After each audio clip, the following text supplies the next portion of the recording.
종합 토론 및 Q&A 세션을 시작하겠습니다. 오늘 토론의 좌장은 코이카 송진호 이사님께서 맡아주시겠습니다. 네, 반갑습니다. 오늘 진행을 맡은 코이카 송진호 상임이사입니다. 요새 패스웨이, 패스파인드, 패스가 되게 많아요. 우리 라비에 있습니다만은 Pathway for Peace라고 하는 월드뱅크에서 나왔던 평화를 위한 길이 있었고, 우리 또 이제 데이비드 부소장님 계신 이제 NYU 뉴욕 대학의 CIC에서 했던 Pathfinder, 16 plus Pathfinder에서 나왔던 로드맵이라는 책이 있고, 제가 무슨 책 장사는 아니고요. 뭐 가능하다면 저는 우리 이제 데이비드한테 이 로드맵도 한국어 버전을 만들어내야 되겠다. 조금 더 한국어 독자들이 볼 수 있으면 뭐 그렇게 비싼 카피라이트 아니면 좀 주시면 상업 목적으로 쓰지 않고 코이카에서도 이거 한국어 버전을 할 수 있으면 어떨까라는 그런 acknowledgement을 좀 제가 받아야 될 것 같고요. Of course, we'd love to. Yeah. Thank you. And I should say I'm actually responsible for both of those titles, both Pathways and Pathfinders. I invented both of those titles. Wonderful. So I'm responsible for the path. Thank you. The Yeah. path lead. Yes, so 우리가 지금 Pathway도 있고 Pathfinder도 있는데 그러면 코이카는 뭘까? 저희는 지금 we are seeking for the password 하는 것 같아요. What is and should be the password for the triple nexus? We so-called PhD nexus. Peace, human rights, and democracy nexus. How we can have this kind of nexus approach within our ODA implementation strategy. That is the COICA's way. So anyway, whether it is pathway, whether it is pathfinder or password, now we have to think about how we can implement it within our mandate of the ODA. 예, 자, 4명의 디스커선트를 소개를 드리면서 바로 시작하겠습니다. 첫 번째는 우리 16시간 타고 오셨습니다. 아까 10분 하셨으니까 7분을 더 드리겠습니다. How can I pronounce your name? Richard Le Bailey de la Velasquez. Am I right? Richard. Just Richard. Thank you. Yeah. 우리 Richard UNDRC 안정화 미션의 안정화 지원 부장님이십니다. 다시 한번 7분의 프레젠테이션을 듣도록 하겠습니다. 박수로 마치겠습니다. What do I press? Okay. Thank you very much. I mean, as there is no presentation in the way on the wall, it's quite easy. Like I prefer that, so we can have a discussion. I think that's the objective behind it. After all, General de Gaulle never used PowerPoint, so I will try to be as best as he did. Stabilization is a new buzzword. I'd like to first to start with. It's a new buzzword that is being used and is being also a lot of member states, a lot of donors are now using it. In Europe, at least, I cannot speak for member states in Asia because, frankly, I have never worked with member states in Asia. Lucky you don't have peacekeeping here. But in Europe, the Germany, the United Kingdom, the Netherlands, the European Union, the Nordic countries are now moving their funds into what they call stabilization. And what is stabilization? It's interesting is that there is not one definition. That's an important, I think, as I have met some of COICA personnel that are working on strategic planning, I guess you will also go through this phase. There is not one definition of stabilization. You have humanitarian principles, you have a clear understanding what is development, but stabilization is not clear because it's not a one template approach. It is now, there is a stabilization program in Mali with the peacekeeping operation, there is one in DRC, there is one in Somalia. Each one of these programs is separate from one another because it is adapted to the conflict dynamics. So I think I really enjoyed the presentation of the gentleman just before the break, who basically, the professor, who basically who outline extremely well the movements, the changes from Agenda for Peace from Boutros Ghali to my former boss, Secretary General Ban Ki-moon, I would really recommend everyone to read the HIPPO report, and now moving to Mr. Guterres. This evolution towards stabilization is quite of an interesting one. So first of all, we take into account the conflict dynamics. We understand it's not a development strategy, it is a political strategy. Now, in the case of Eastern DRC, and if COICA or any member states are investing in this part of the world, it is, of course, it is good to invest in DRC. It's a great country, it's a great population, but we should not also, as I said on the Chatham House rule, be innocent. We have spent billions of dollars in this part of the world, and frankly, there's not a lot to show for in Eastern DRC. That's because the conflicts are being maintained, rather in some cases, in an artificial way. Those who are pulling the strings are now sitting in Kinshasa, or maybe even abroad, and are maintaining these armed groups in place. Now, we have a process going on at the moment in northern Congo, in the province of Ituri, and we have, in the space of 1 year, engaged the communities, 2 communities, to find a solution to the problem in order to disarm the last armed group of the Ituri province. An armed group that has been there for 15 years, roughly, with no political agenda, but doesn't know how to get out of the forest anymore. Like, what do you do after being an armed group leader or an armed group soldier? What do you do in life afterwards? The process of stabilization that we have implemented, MONUSCO, with our UN agency partners and NGOs, such as UNDP and some international NGOs, has allowed the communities to find their own way out for this armed group. The government has actually accepted to find also a solution for this armed group. And now we are probably this week, maybe next week, it was on the media a few days ago, the armed group has agreed to surrender, and they will drop the weapons. What's interesting is that our evaluation of the armed group was about 400 to 600 combatants. We, at the time of the negotiations, discovered they were more closer to 1,200, which meant even the FRDC, the Congolese army, would have found it difficult to defeat them. So to remove this armed group, it means this province will now move into development. It's not going to be Miami, it's not going to be perfect, but at least you will be able, you know, to carry on towards development. It's exactly what has been doing with some UN agencies like UNDP, for example, again. So a 1-year stabilization program addressing root causes of conflict, finding the answers for these communities with the government support has worked. So it means that if the government actually has an enormous role to play in this, and if they're not playing the role, whoever they are, it means they don't want a peaceful solution. So we need now to stop to think it's a one-way, it's a two-way system. It's the communities and it's the government. And we're reproducing this system in Eastern DRC across 6 locations, all with armed groups, some of them more complicated than others. You often hear about Beni, which also has Ebola now, but the ADF is a very complicated armed group. It's an armed group that has been operating for 30 years. For 30 years, it means you might be married to the armed group. Okay? 1 minute, excellent. So the complexity of conflict dynamics must be a guidance when investing taxpayers' money. That's what I say to my European partners. Because at the end of the day, your generosity, Madam President, it's taxpayers' money. And this is really important. So conflict dynamics, programs that bring together the different pillars of interventions, coordination among the donors, and government engagement.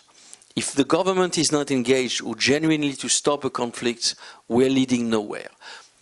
My job, I mean, as part of a peacekeeping operation, I report to the Security Council, or my boss does. And then the Security Council takes a decision. But at least we have done our best to find a long-lasting solution. Thank you. Thank you, Richard. And I have to say sorry first. 7-minute presentation after 16-hour flight. Yeah. It's okay. I'm very sorry, and thank you for your understanding. And let me invite you all to another journey to DR Congo, but next speaker, maybe in Korean language. 예, 우리 박준우 선생님이십니다. UNDP DR 콩고의 취약국 뉴딜 지원 사업의 정책관으로 계십니다. 마찬가지로 16시간 비행기 타고 오셔서 7분의 시간을 드리겠습니다. 감사합니다. 우선 이 자리에 초대해 주셔서 너무 감사드리고요. 바로 이거 제가 준비한 이야기 짧게 준비했는데 제가 받으신 걸로 알고 있습니다만 이렇게 생긴 제가 한국말로 적은 그거 받으셨을 줄 알고요. 제가 드리고 싶은 제목은 지금 저희가 논의하는 게 지속적 평화를 이제 분쟁 취약국 맥락에서 어떻게 가져올 것이냐, 지속적 통화를 어떻게 우리가 지원하고 그 프로세스를 지원할 것이냐. 근데 여기서 저는 키워드가 지속적이라는 데에서 잡고 싶습니다. 그러니까 평화를 위한 노력들은 많이 있었죠. 아까 권고승 교수님께서 많이 보여주셨던 것처럼. 근데 이걸 지속하게 하는 게 가장 어려운 거고, 저희도 어떻게 해야 되는지 모르겠고, 현장에 있어도 어떻게 하는지 모르겠고, 하고 있어도 모르겠거든요. 근데 저는 여러 가지 대안 중에 하나로서 뉴딜 어프로치를 좀 설명드리고 싶어요. 뉴딜 어프로치는 옛날에 미국에 있었던 일자리 지원 사업은 아니고요. 이거는 분쟁 취약국 사업에 있어서 그 상위 수준에서, 그러니까 계획을 세우고 국가 계획을 세우고 주 단위 계획을 세우고 하는 데에서 서포트를 하는 그런 그냥 툴입니다. 그냥 툴입니다. 그렇게 우선 시작을 하고 싶고요. 이 뉴딜이 시작된 거는 이런 질문에서 시작됐어요. MDG를 이제 2000년부터 했는데 안 되는 나라들이 있는 거예요. MDG를 달성을 못하는 나라들을 봤더니 다 분쟁 취약국이에요.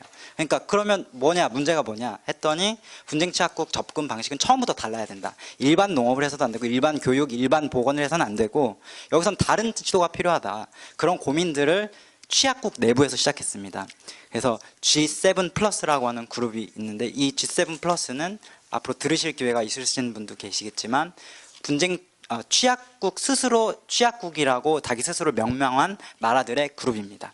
그렇게 해서 시작이 된 거고요. 물론 당연히 인터내셔널 커뮤니티가 이걸 서포트한 부분도 있습니다. 근데 최종적으로는 그렇게 해서 2011년도 부산에서 여기서 승인이 됐죠. 원조 효과성 포럼에서 이 뉴딜을 지지하는 20여 개의 G7 플러스가 있었고 거기에 한국도 G7 플러스 국가로서가 아니라 이걸 지지하는 국가로서 47개국 정도가 있거든요. 그 중에 하나로서 지원했고 그때 당시에 계셨던 분이 뉴딜을 우리가 지원하겠다 했고 실제로 그 첫 사례로 UNDP DRC에서 코이카가 펀딩해서 2018년부터 19년까지 제가 그 담당자로 있습니다. 두 번째 보시면 이제 뉴딜을 한 번이라도 찾아보신 분은 구글에서 이미지가 바로 뜨는 장면이 여기 바로 두 번째거든요.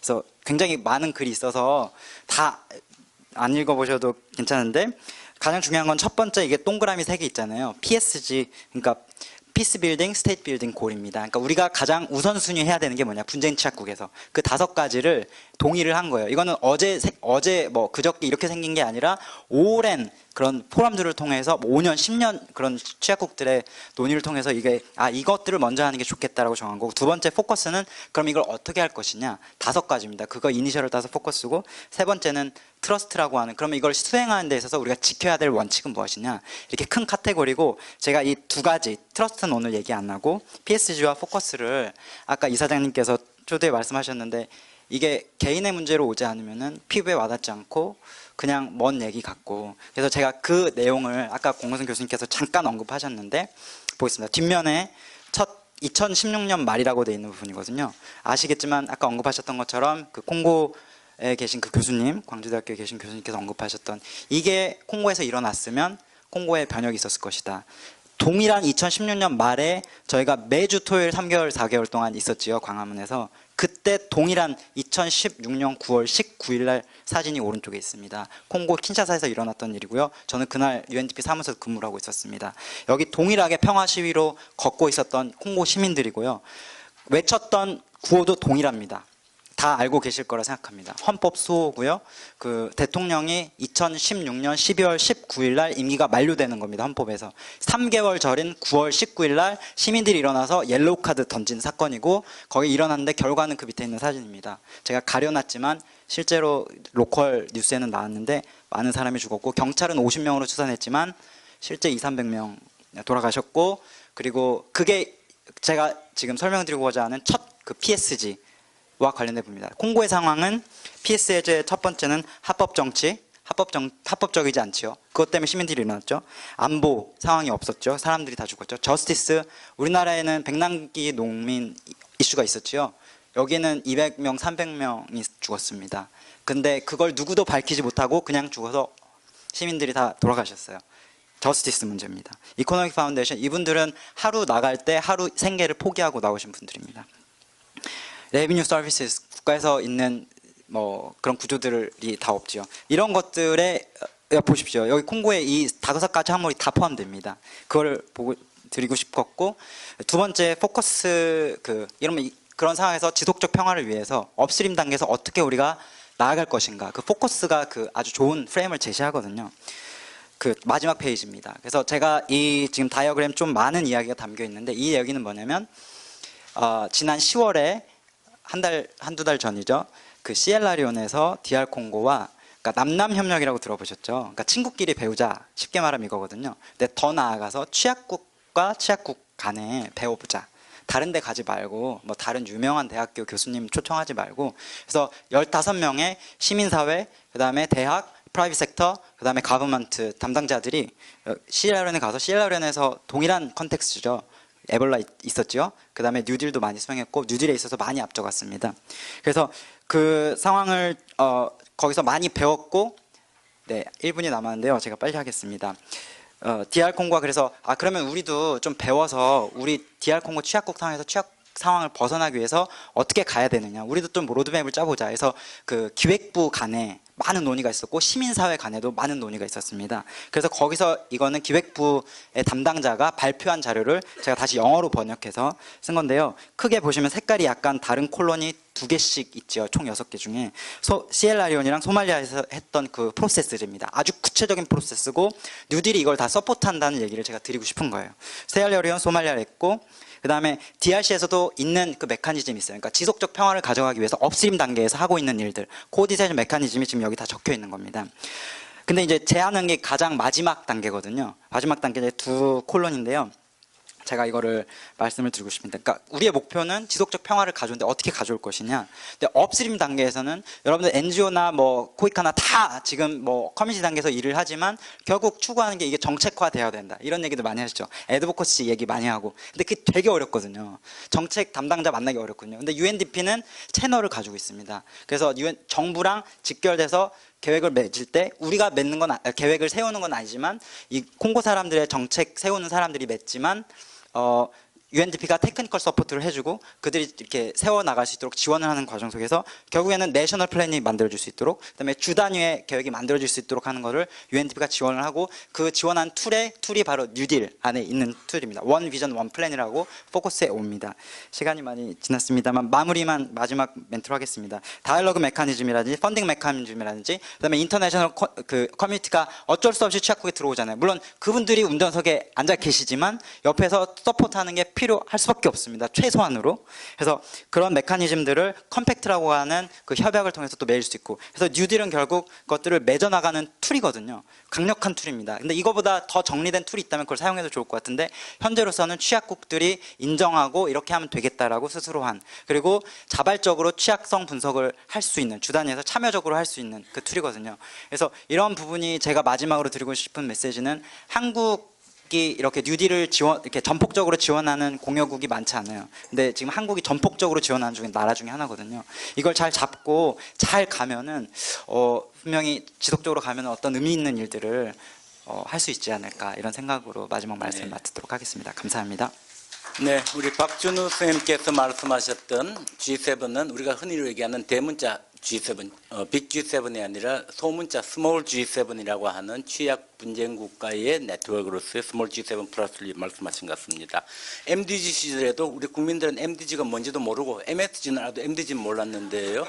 MSG를 아는 우리 국민들이 지금 이번 DRC에서 우리가 배우는 PSG가 있습니다. Peace Building and State Building Goal이라고 하는 지금 대단히 업스트리밍 해나가고 있는 이 중요한 스트래테지는 저희들도 같이 연대하고 해나갈 수 있는 중요한 주제다 생각합니다. 이어지는 얘기입니다. 세 번째 토론자는 우리 피스모모의 정책팀장이신 윤지영 쌤을 모시려고 합니다. 아까 우리 권구순 박사님이 한국 시민사회 잘 못한다라고 욕을 했는데 원래 시민사회는 지 욕하면 되게 흥분하거든요. 흥분하는데 권구순 교수님 얘기할 때 흥분할 수 없는 거는 권 교수님은 학자이신 동시에 또 시민사회에서 같이 활동해 오신 동지적인 연대가 있으니까 그런 것 같습니다. 평화가 밥 먹여주냐, 인권이 밥 먹여주냐는 얘기를 할 때에 평화가 밥을 먹여준다는 에비던스를 만드는 시민사회였습니다. 피스모모 얘기를 한번 들어보겠습니다. 예, 안녕하세요. 소개받은 대로 평화와 관련된 활동을 하는 시민사회단체 피스모모에서 일하고 있고요. 평화가 밥 먹여주냐, 밥 먹여주는 게 힘들더라고요. 저희 단체가 최근에 여담입니다만 지난주에 후원 행사를 열었는데요. 평화교육으로 단체의 생존이 지속 가능하지 않은 상태여서 많은 관심과 여러 지원이 필요한 상황입니다. 그래서 오늘의 이 주제를 비롯해서 앞으로 평화 구축 과정에 대한 논의가 한국의 평화교육 활동 혹은 평화 관련 활동을 하는 단체들에게까지 좀 긍정적인 영향을 미쳤으면 좋겠다는 바람을 말씀해 주신 것에 이어서 좀 드리면 좋겠다는 생각이 들었고요. 저도 오늘 이 자리에 토론으로 참여할 수 있어서 너무 영광이고 이런 논의가 있다는 것 자체에 대해서 저희가 이미 그 평화 지속화 논의에 참여할 수 있는 기회를 부여받았다라는 생각을 하고 네 분의 발표에 대해서 잘 들었습니다. 그래서 발표에 대해서 궁금한 점도 있고요. 또 덧붙이고 싶은 이야기가 있어 좀 나눠드리면 첫 번째 발표를 통해서 저희가 SDG 16번을 중심으로 하는 평화의 지속화에 대한 제안과 그동안의 국제사회가 논의해 온 과정들을 좀 공유를 받았는데 말씀해 주신 내용이 16번 중심으로였기 때문에 어쩔 수 없는 불가피한 부분이 있다고 생각은 되지만 저희가 잊지 않아야 된다고 생각되는 점, 평화의 지속화 논의를 위해서 꼭 강조해야 되는 점은 SDG 16이 정말 평화의 지속화를 위해서 외면하지 않아야 되는 군축에 대한 논의, 군비 경쟁에 대한 논의를 외면했다는 점에 대해서는 저희가 계속 가져가야 된다는 생각을 하고 있고요. 그래서 그 데이비 씨의 발표에서도 그런 점에 대해서 조금 더 보완이 앞으로 더 이후에 연구나 논의 과정에 될 수 있다면 좋겠다는 생각을 했고 네 가지로 제안해 주신 점에 대해서는 매우 적극적으로 공감을 하고 있습니다. 그래서 정치적 의지의 중요성이라든지 분야 간 영역 간의 다양한 행위자들의 소통과 협력에 기반한 긴밀한 파트너십의 중요성은 이루 말할 수 없는 부분인 것 같고요. 그리고 특히 취약계층과 집중적인 관심을 받지 못하는 소외된 지역에 대한 관심이 또 DRC 콩고 지역의 사례를 통해 저희가 지역의 어떤 개발 계획을 만들어가는 과정으로 어떻게 연결될 수 있는지도 볼 수 있었던 것 같아서 그 두 발표를 들으면서 매우 저도 배우는 점이 많았었던 것 같고요. 말씀드렸던 것처럼 그 군사비에 대한 군축에 대한 이야기 없이 저희가 평화 지속화 논의를 해나가는 것이 얼마나 한계가 있는가에 대해서 계속 관심을 좀 가지고 간다면 무력 분쟁과 다양한 폭력들 직접적으로 보이는 가시적으로 보이는 그런 폭력의 현상들뿐만이 아니라 다양한 사회가 가지고 있는 사회 내에서 잠재적으로 가능성을 가지고 있는 꼭 전쟁이라든지 물리적인 폭력이 아니더라도 다른 형태의 다양한 폭력의 가능성 이런 부분에 대한 것을 고려해 나갈 수 있는 방안에 대해서도 생각을 해볼 수 있다는 생각이 들고요. 한반도발 평화의 바람에 대해서도 저희가 앞으로 우리가 다른 나라를 돕는 방식에서 그 평화 구축의 형태나 내용이 어떻게 가져가야 되는가 그런 부분들을 어떻게 채워나가야 하는가에 대한 생각을 좀 더 했으면 좋겠다는 생각이 듭니다. 그래서 한반도발 평화 따로 또 국제개발협력 차원에서의 개발도상국과 협력대상국 차원에서의 평화 구축 과정을 별개로 가져가는 것이 아니라 국내에서부터 우리가 국제사회의 평화를 기여하는 방안이 다른 국제사회와도 일치하는 그런 정책 일관성을 가지면 좋겠다는 생각을 하게 됐었고요. 두 번째 발표해 주신 부분에 대해서는 궁금한 점이 있었는데요. 사진에서 다양한 사례를 보여주셨는데 그 참가자들의 모습에서 아시아국 참여자는 제가 좀 찾기 어려웠던 것 같아요. 그래서 SDG 16 플러스 그 포럼이라고 하는 형태 안에 아시아국의 참여나 아시아 시민사회 참여는 어떠한지에 대해서 좀 답변을 들었으면 좋겠고 시민사회 참여의 중요성을 말씀해 주신 부분은 저희도 그 권구순 선생님 말씀하신 그런 한계를 좀 타개해 나가기 위한 방안 안에서 좀 고민할 수 있는 부분인 것 같고 좀 배워야 되는 부분이라는 생각을 했습니다. 그래서 추후에 조금 더 많은 정보를 공유받았으면 좋겠다는 생각을 했었고요. 세 번째 콩고 사례는 말씀드렸던 것처럼 특히 그 지역의 개발 계획을 가져간다는 점에서 매우 저희한테 좀 도움이 되는 부분이라고 생각하는데, 아시겠지만 한국에서도 지금 SDG 이행을 놓고 국가적인 그 국내 목표를 설정하는 과정이 거의 마무리 단계에 이르렀거든요. 12월 말이면 KSDG라고 하는 한국의 국내 SDG 이행을 위한 목표가 별도로 만들어지고 거기에 대한 이행 방안을 계속 논의하게 되는데, 우리가 아직 지역에서 어떻게 SDG 이행하는지에 대한 논의까지는 발전시키지 못하고 있는 것 같습니다. 그래서 국제사회가 이런 노력을 하는 것을 함께 좀 우리 지역 안에서도 SDG를 저희는 반드시 개발도상국 안에서의 어떤 지원이나 협력 활동을 통해서만 달성하는 게 아니기 때문에 평화의 지속화라는 그 개념을 저희가 정말로 제대로 의미를 인지를 한다면 국내에서 노력이 반드시 같이 동반되어야 한다는 점을 좀 강조드리고 싶었었고요. 마지막으로 시민사회 역할에 대해서 아주 도전적인 질문을 주셨는데, 시민사회의 역량이 이 영역에 대해서 오랫동안 저희가 발전시켜보지 못한 것은 분명한 점인 것 같습니다. 그래서 여기에 대해서 분노하고 어떤 비난을 받는다는 인식이나 관점보다는 저희가 앞으로 더 많이 키워나가야 되는 점, 그리고 정부의 협력이 매우 중요하다는 점, 그리고 어쨌거나 한반도발 평화의 바람을 비롯해서 지금 이 피스라고 하는 의제가 국제사회에서도 논의되고 있는 이것을 저희가 받는다고 한다면 정말 좀 긴밀하게 협력하면서 현재 시민사회 단체들이 개발협력 을 통해서 개발도상국에서 다양한 활동을 통해서 하고 있는 그 프로그램 안에서 좀 실현될 수 있는 방안을 고민을 하면 좋겠고, 특히 한국 시민사회 같은 경우는 제가 알기로는 이미 그 취약계층에 대해서, 여성과 아동에 대해서 뭐 교육 사업 혹은 보건 사업을 통해서 많은 지원을 하고 있는데, 그 안에 이제 평화 감수성 혹은 갈등 감수성이라고 하는 역량을 구축할 수 있는 어떤 다른 프로그래밍을 개입을 시킨다면, 저는 아주 새로운 것부터 시작해야 된다는 생각보다는 그렇게 이미 하고 있는 것 안에서 좀 추가해 나가는, 결합시켜 나갈 수 있는 넥서스 방안이 분명히 있을 거라는 생각이 들어서요. 절망적이지 않고 분명히 저희가 같이 힘을 모을 수 있는 길이 있을 것이다라는 생각이 듭니다. 네, 그래서 거의 4분의 발표에 대해서 말씀을 좀 드렸는데요. 저희 단체에서는 지금 많은 얘기하시면서 갈등 감수성, 갈등 예방, 분쟁 예방 이런 얘기 많이 하셨는데, 저희는 평화 감수성이라는 개념을 사용을 하고 있어요. 그래서 평화 감수성에 대해서 특히 어떤 영역에 관심을 가지냐 하면, 일단은 저희가 시민사회로서 민간의 시민들의 평화 역량에 대한 이야기를 많이 하고 있습니다. 그래서 무엇보다도 갈등에 물리적으로 드러나지 않더라도 우리가 느낄 수 있는 구조적인 폭력이라든지 다양한 분쟁의 요소들, 갈등의 요소들을 각각 개인이, 시민들이 느낄 수 있는 감수성, 그것을 예방할 수 있는 감수성, 민감하게 대응할 수 있는 감수성, 역량에 대해서 어떻게 우리가 구축해 나갈 수 있을 것인가, 그 부분에 있어서 저희는 평화교육을 강조를 하고 있고요. 평화교육 안에서 꼭 반드시 무력 분쟁이나 그런 다른 폭력이 일어나고 있는 나라들뿐만이 아니라 SDG를 실천해 나가는 모든 국가와 모든 지역 안에서 이런 시민들에 대한 평화 감수성을 증진시키는 어떤 교육 활동이라든지 다양한 활동들이 조금 더 앞으로 개발이 되어야 한다라고 생각을 하고 있고요. 네, 저희도 그렇게 노력을 하려고 하고 있습니다. 네, 이상입니다. 감사합니다.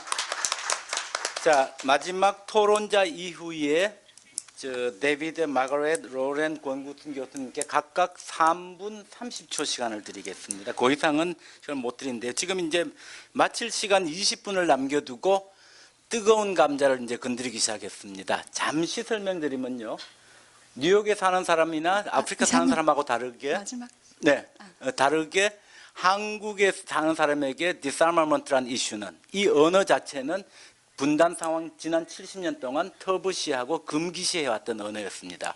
아이디올로지컬 컴프런테이션을 하는 과정에서 이념적 대입 속에서 쓰지 못했던 언어였거든요. 이런 언어마저도 이제는 우리 사회에서 자유롭게 쓸 수 있어야 되는 이런 어려운 상황에서의 이런 뜨거운 감자들도 이제 자유롭게 나올 수 있는 상황들, 한반도의 평화 프로세스에서 나와야 되고, 거기에 패스파인더가, 패스웨이가, 우프나가 어떻게 도와줄 수 있을까, 같이 힘을 합치까 하는 그러한 틀들을 이따가 3분 30초만 드리겠습니다. 마지막 토론자입니다. 라스트 디스커션은 프란세스 대훈 리, 우리 성공회대학교의 이대훈 교수님께 토론 부탁드리겠습니다.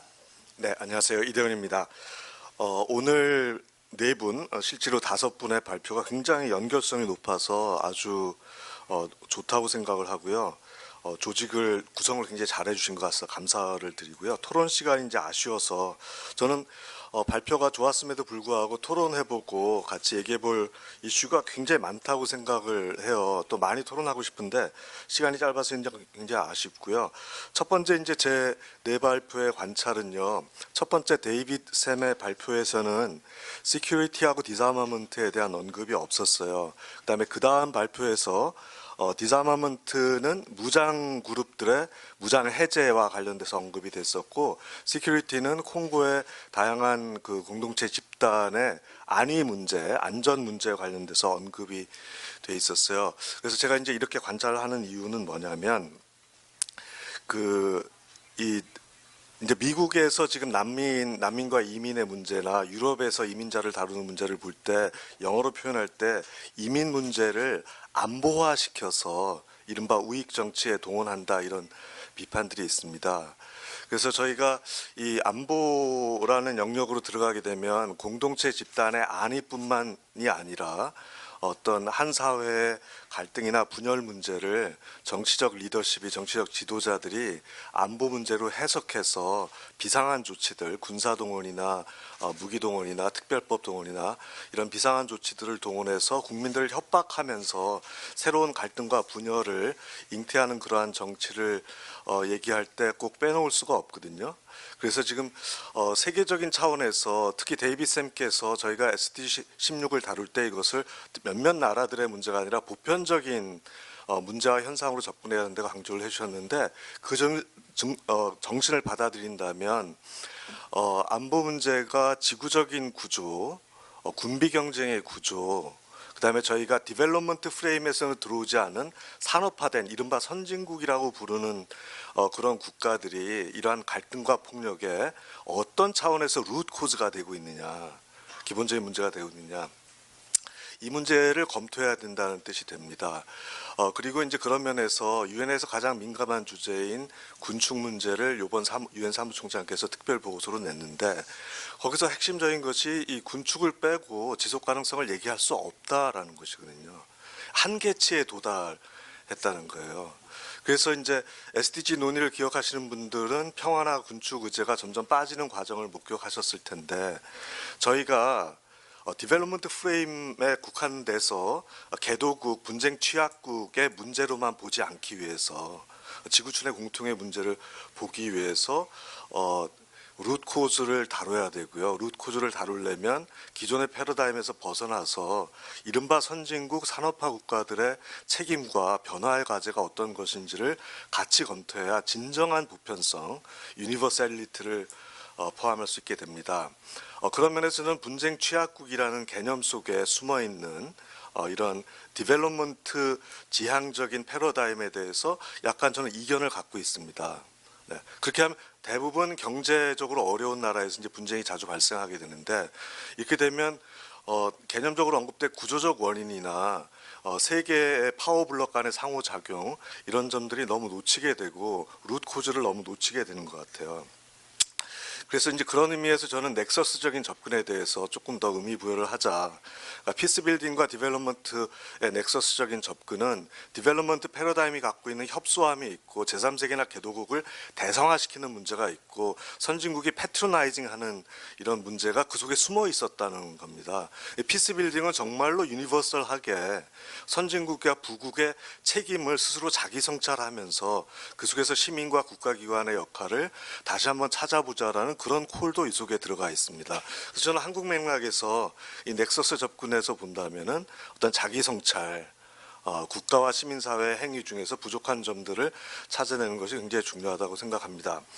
그런 면에서 오늘 얘기한 분쟁을 해결하기 위한 멀티 다이멘셔널 그리고 바텀업과 탑다운이 같이 가야 된다는 그리고 굉장히 복합적인 컴플렉시티를 이제 갖고 들어와야 된다는 이런 접근으로 봤을 때 한국에서 넥서스 접근을 하기 위해서 가장 취약한 것이 무엇이냐. 제 관찰과 제 경험에는 저도 코이카 사업을 5년간 했는데요. 저희 커패시티 역량 문제가 있어요. 컴플렉스한 문제를 컴플렉스하게 분석하고 그것을 정책에 종합적으로 반영하고 한두 가지의 전문적인 역량이 아니라 복합적인 역량을 가지고 현장에서 단연간 심지어 수십 년간 변화를 가지고 데이비드 샘이 말씀하신 무브먼트 방식으로 변화시킬 수 있는 커미트먼트가 우리 역량에서 지금 취약합니다. 그래서 한국적 맥락에서 시민사회 역할, 그 다음에 이제 국제협력기관의 역할에서 저는 강조하고 싶은 것이 패러다임과 정책의 복합성 문제뿐만 아니라 이제 커패시티 빌딩에 있어서 어느 정도 우리가 준비가 됐느냐, 그리고 그 커패시티에 있어서 디벨롭먼트 패러다임 속에 숨어 있는 식민성이라든가 패트로나이징 이런 거에 대한 자기 성찰과 자기 축적을 얼마나 할 수 있느냐, 현장에 가서 UNDP를 포함해서 여러 부족들과 여러 언어 그룹들과의 코디네이션을 할 수 있는 로랑 선생님이죠. 로랑 선생님과 리샤 선생님께서 이 복잡한 접근을 하는데 필라 1번이 뭐였죠? 그 민주적인 대화 역량이었습니다. 민주적인 대화 역량. 근데 제가 민주적인 대화 역량 연수를 국내에서 1년에 수백 번을 해요. 근데 저희가 일상에서 민주적 대화 역량이 안 돼 있는데 다른 사회에 가서 분쟁을 조정하기 위해서 민주적 역량을 가지고 접근할 수 있는지 이런 문제도 아까 연두에 떠올랐습니다. 그래서 저는 어렵지만 21세기에 요구하는 것은 통합적 접근이다. 인티그레이티드 접근해야 된다. 그래서 커패시티 빌딩에 있어서 패러다임 바꿔야 되고요. 디벨롭먼트 관심, 피스 관심 이런 관심도 분할된 관심에서 통합적 관심으로 색다른 훈련과 준비가 필요하다고 생각하고 정책 코디네이션과 그 재정 투자에 있어서도 이 통합성을 중심으로 완전히 방식이 바뀌어야 된다고 생각을 합니다. 그래서 이러한 도전을 우리가 지금 받고 있고 이러한 도전을 수용하고 해결할 수 있을 때만 진정한 국제협력, 인클루시브한 포용적인 국제협력의 길로 나아갈 수 있는 것이 아닌가 이런 생각을 해봤습니다. 네. 이대훈 선생님 감사합니다. 자, 네 분의 디스커스 토론자들이 말씀하셨고요. 이제 발표자 네 분에게 시간을 드리겠습니다. 제일 먼저 우리 NYUCIC의 데이비드 선생님께 질문이 많이 왔습니다. 데이비드 선생님 군축을 포함해서 여러 가지 질문이 있는데요. 3분 30초. 마지막 코멘트 시간 드리겠습니다. Thank you so much. So I have another half an hour to respond. Yeah. So yeah, thank you so much for those questions. I'm going to deal with the question of gaps and then come on to some of these international issues that were just raised. I think if you look across these 16 plus targets, we see a lot of gaps. We see some sparks of light, but we see a lot of areas of gaps, and I'll just go through them quickly. I mean, I've talked a lot about violence prevention, but that is an area where we really need to build a scientific practice. We need to build an evidence-based understanding of what implementation looks like and a consensus around that. And it's one of the, I mean, I really enjoyed Richard's presentation, but the only area that I would disagree with him is where he said that stabilization is somehow different from our practice of development. And in fact, precisely the political approaches that he was recommending is exactly what we need to inject into development more generally. Development is not an abstract technical issue. It's highly political, and it's particularly so in the area of violence prevention. So I see that relationship between communities, between at-risk groups of one kind or another, and governments playing out in all sorts of different spheres, in cities, dealing with violence against women, as well as in conflict-related zones. So I think we need a much more integrated approach there. Peace education is definitely a part of that, and we need to start thinking much more systematically about how to build that into the SDG implementation. On justice, we have a very big problem. We have 3.1 billion people, roughly, who have a legal need that is unmet at any given time.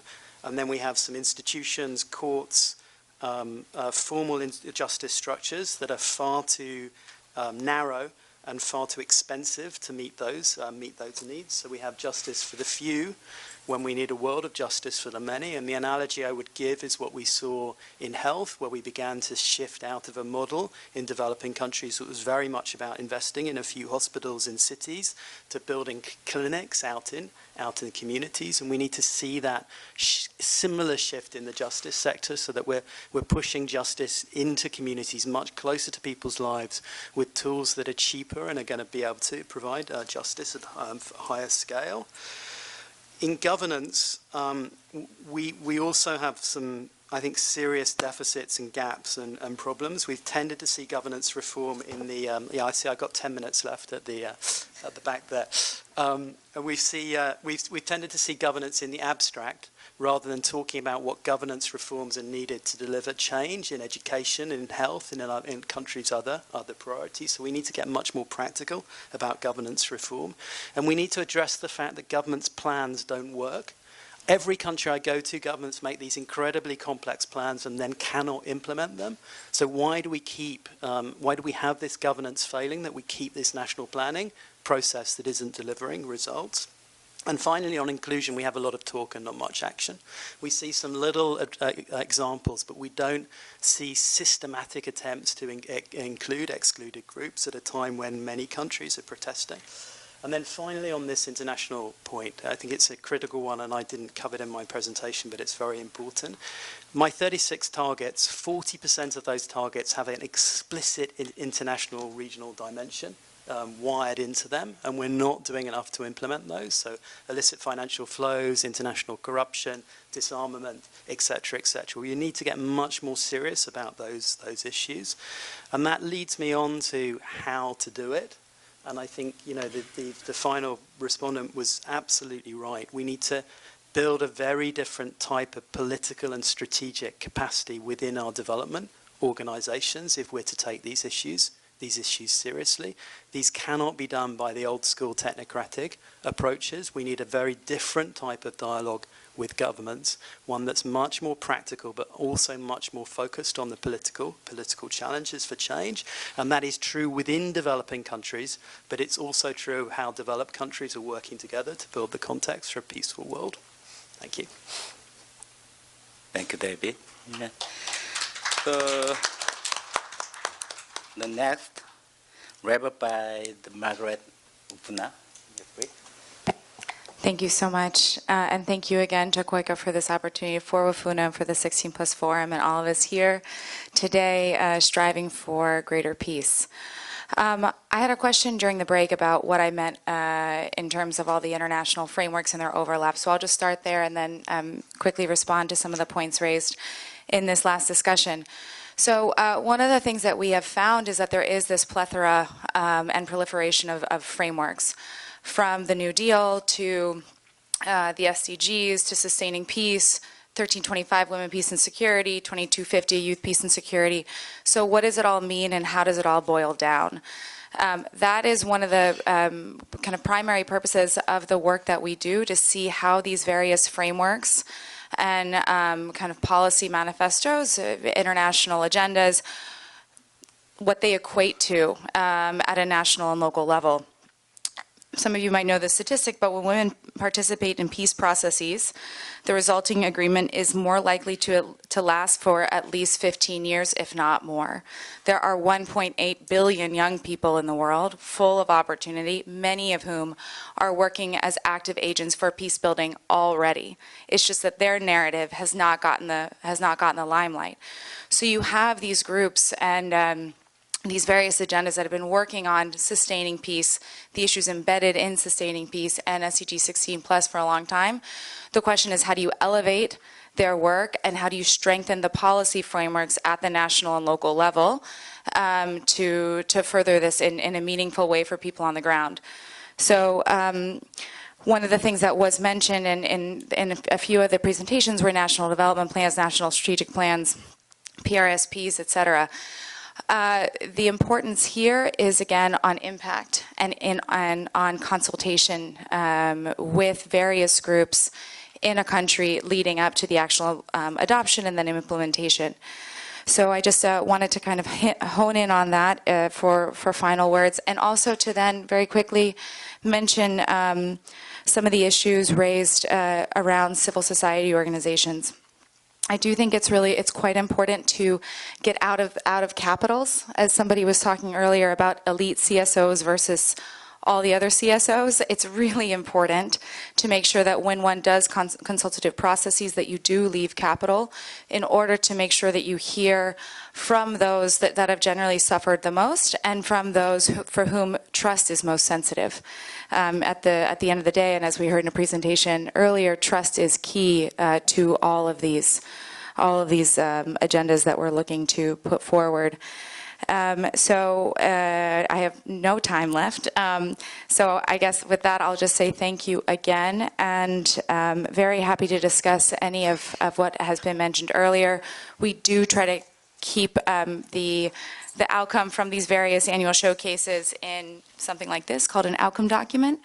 And it highlights the various participants that we had.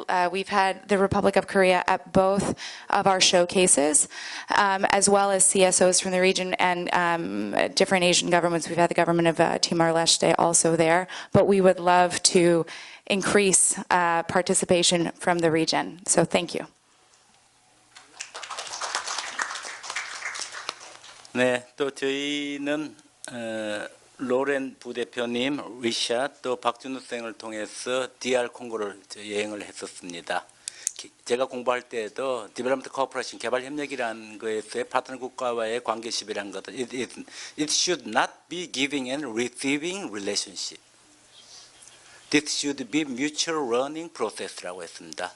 저희는 오늘 지금 ISSS를 포함해서 지금 저 DR 콩고에서 했던 5필라, 4필라 저희들이 지금 대단히 의미 있게 본 것 같습니다. 민주적인 대화법에서도 봤습니다.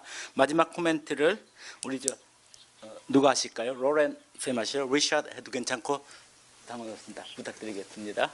Yes. Yes. Let me start. I'm going to pass it over to you. Right? I think I will not go through the presentation. I think it was a bit clear. But let me just try to answer to one of the query that was brought in by one of the panel members about how to address the issues of internally displaced people, the issue of migration, and the issue of refugees, because we cannot sustain peace as far as we still have 1.7 internally displaced persons, refugees, and where vulnerability is still at the highest. I think within the UN system in DRC, this is what we call in our own jargon sustainable solutions. This is one. The second element I want to bring here is that we do believe that the nexus between humanitarian and development is the only sustainable way of addressing those issues. Of course, you'll say that it's a theoretical sentence, but there are some key elements that need to be taken into account. First of all, we need to build resilience for the community we are dealing with.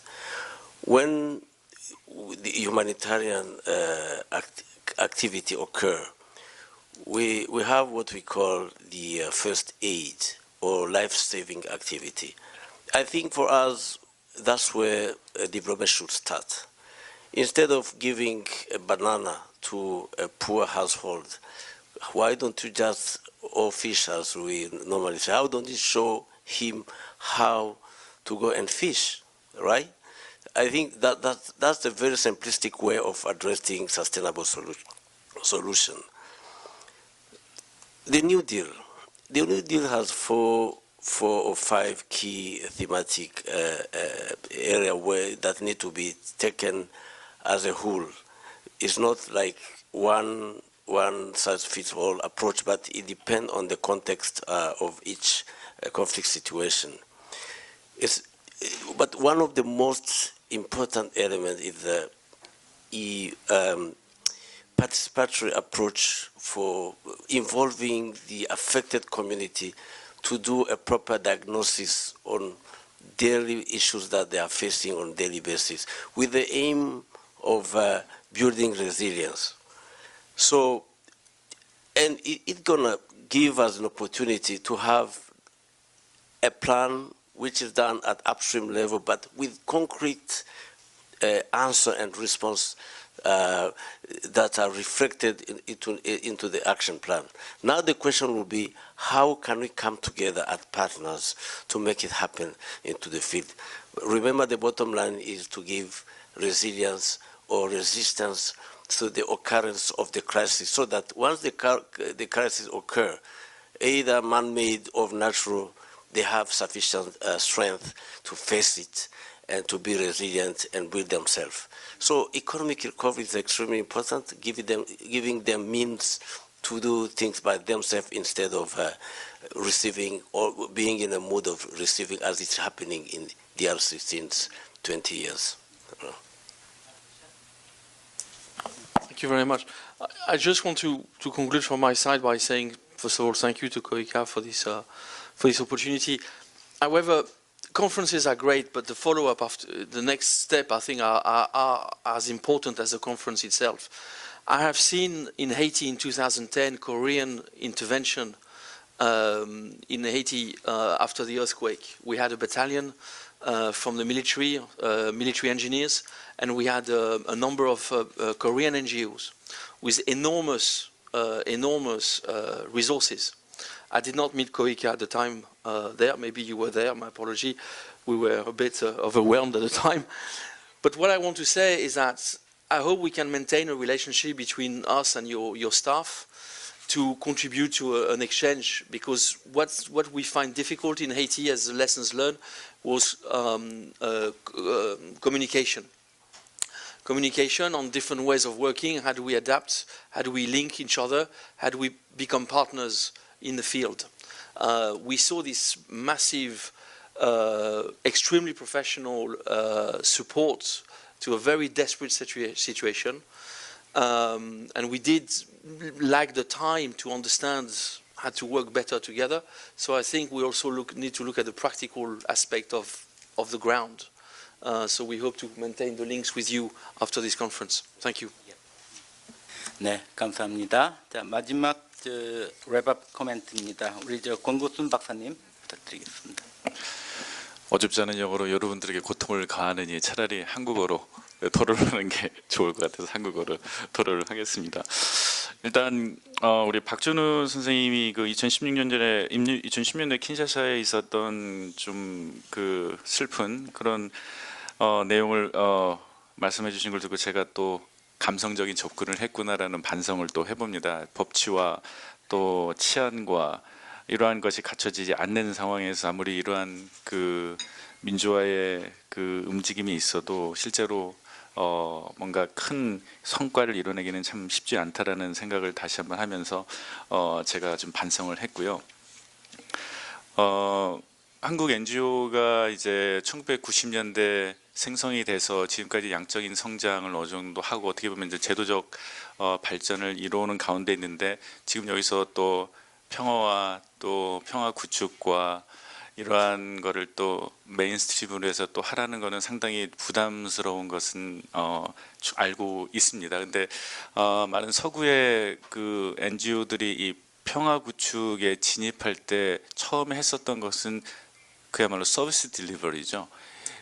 그것을 매개로 시작을 하고 그거부터 하나씩 둘씩 이제 평화를 위한 여러 가지 프로그램을 하나씩 덧입혀 온 거를 볼 수가 있습니다. 그래서 지금 우리 시민 그 개발협력 쪽에 있는 시민사회들이 지금 하고 있는 이제 프로그램을 매개로 해서 이제 어떠한 부분을 더 이제 덧붙여 나가야 될지에 대해서 많은 고민이 필요하지 않을까 싶고요. 또 그거에 대한 역량이 부족한 부분은 또 그런데 전문성이 있는 또 다른 우리 한국의 또 시민사회가 같이 참여해서 뭔가 좀 새로운 모델을 좀 개발해야 되지 않을까 그런 생각을 해봅니다. 그리고 뭐 시민사회와 관련된 건 아닌데 우리가 보통 Defense, Diplomacy, Development는 같이 가야 되는 거라고 얘기를 합니다. 근데 우리나라 같은 경우는 Diplomacy와 Development는 그나마 이렇게 가고 있는데 Defense 쪽이 어떻게 보면 협력 연계가 잘 안 되는 것 같습니다. 최근에 남수단에 있는 그 한국 파병 평화 유지 임무단에서 지속적으로 인도적 지원에서 이제 개발의 분야까지 지금 손을 넓히고 있는데 문제는 UN 미션에서 그러한 활동에 대해서 군의 역할 범위를 넘기 때문에 그것을 자제했으면 좋겠다라는 지속적인 그런 갈등 관계에 있습니다. 그래서 이러한 부분은 빨리 디벨롭먼트 액트들이 빨리 그 부분을 인계를 받아서 좀 더 중장기적인 관점에서 빨리 접근을 해야 되는 이런 좀 여러 가지 그 다른 그 포지션들이 이렇게 합쳐져서 통합된 그러한 그 그림이 나올 수 있으면 좋겠다는 생각을 해보며 코멘트를 마치겠습니다. 네, 이미 예정된 시간은 10분을 넘겼습니다. 정시에 마치고 집으로 귀가하는 평화를 누려야 되는 다수의 분들이 계시기 때문에 가급적 플로어를 어떻게 오픈해야 되는 말이 고민입니다. 근데 만약에 오늘 내가 이 말을 안 하면 내 내면의 평화가 오늘 밤에 깨어질 것 같으신 분만 혹시 한 분 정도 혹시 코멘트나 질문이 없으시는 걸 너무 감사하게 하면서 이제 랩업하도록 하겠습니다. 지난 1년 동안 코이카에서는 이 지금 넥서스 어프로치라고 하는 대단히 지금 이제 큰 화두를 가지고 이미경 이사장님께서 1년 동안 고생해 오셨습니다. 이거 통역이 될런지 모르겠는데 하여튼 한국 메뉴 가운데 이게 지금 따로 국밥이라고 있어요. 밥 따로 국 따로. 따로 국밥이 아니라 뉴요커들이 좋아하는 멜팅팟. 섞어찌개를 만들자, 용광로를 한번 만들어보자, 한번 녹여내보자라는 거에 이미경 이사님께서 지난번 뉴욕에서의 하신 메시지 가운데 4가지의 어프로치를 코이카는 저희들이 지금 화두로 가지고 있습니다. 무엇이 넥서스 어프로치냐 할 때 첫 번째로 코이카가 하는 넥서스 어프로치 첫 번째는 젠더 센시티브한 어프로치다.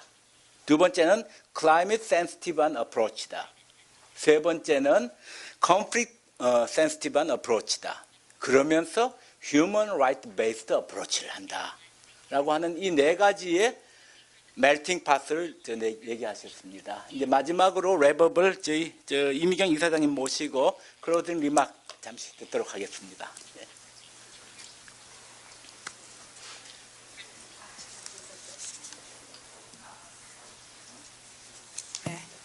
예. 오후 늦게까지 굉장히 많이 남아 계셔 주셔서 감사합니다. 그리고 저도 코이카가 하는 여러 가지 프로그램들 중에서 마지막까지 이렇게 앉아서 긴 시간을 보낸 건 처음입니다. 네. 그것은 제가 지금 송진호 이사가 말했던 대로 평화 SDG에서 젠더 이퀄리티나 또 SDG 16의 피스, 휴먼 라이츠, 디모크라시 이런 부분들을 매우 중요하게 그리고 플러스 하자면은 플라넷 부분 이렇게 중요하게 생각을 하는데 그동안 코이카가 젠더 이퀄리티는 좀 열심히 해왔습니다. 그런데 SDG 16의 피스 부분은 그렇게 접근하지를 못하고 있었습니다. 솔직하게 말해서. 그래서 16에 대한 저희 접근은 굿 거버넌스 정도 이렇게 첨가해 왔습니다. 그러나 16에서 가장 중요한 것은 피스다. 그리고 그것은 휴먼 라이츠 정신에 입각한 그러한 피스 이렇게 중요하게 생각했습니다. 그래서 그동안 저희가 열심히 어떤 사업들을 해오거나 하지 못했기 때문에 어떤 방식으로 우리가 접근을 하고 또 사업을 만들고 해나갈 것 그리고 좋은 파트너들과 협력 관계를 만들어 갈 것인가 하는 것에 대해서 아직도 좀 많이 서툰 단계에 있는 것이 사실입니다. 그래서 오늘 이런 개발협력 포럼을 가지게 된 것도 우리 어떻게 할까? 좀 더 좋은 지혜를 어떻게 얻어낼까? 누구와 파트너 관계를 만들까? 이런 것들을 찾기 위한 과정이었고 저 역시 이렇게 들으면서 새롭게 공부하는 부분도 많이 있고 또 새롭게 듣는 인포메이션도 있고 그랬습니다. 우선 우리 실무자들이 준비를 하면서 이 복잡하고 다소 추상적일 수 있는 이 담론을 굉장히 구체적으로 만들어준 것이 DR 콩고라는 구체적인 케이스를 들고 와서 해주셨기 때문에 훨씬 더 생생하게 우리들이 이해하는 데 큰 도움을 줬다 이렇게 생각하고 우리 실무자들 굉장히 똑똑했다 하고 칭찬해주고 싶습니다. 네. 네. 네, 그래서 저희가 DR 콩고에서 사무소도 있고 일을 하고 있습니다만은 구체적으로 어떻게 보면은 매우 위험하다라고 얘기하기도 하는 이런 나라에서 어떻게 일할 것인가라고 했던 내 마음속에서의 생각이 굉장히 많이 깨어지면서 할 수 있는 일이 참 많겠구나. 그리고 지금 또 이 프로그램, 뉴딜 프로그램을 통해서 굉장히 훌륭한 일을 하고 있구나 하는 생각 우선 들었습니다.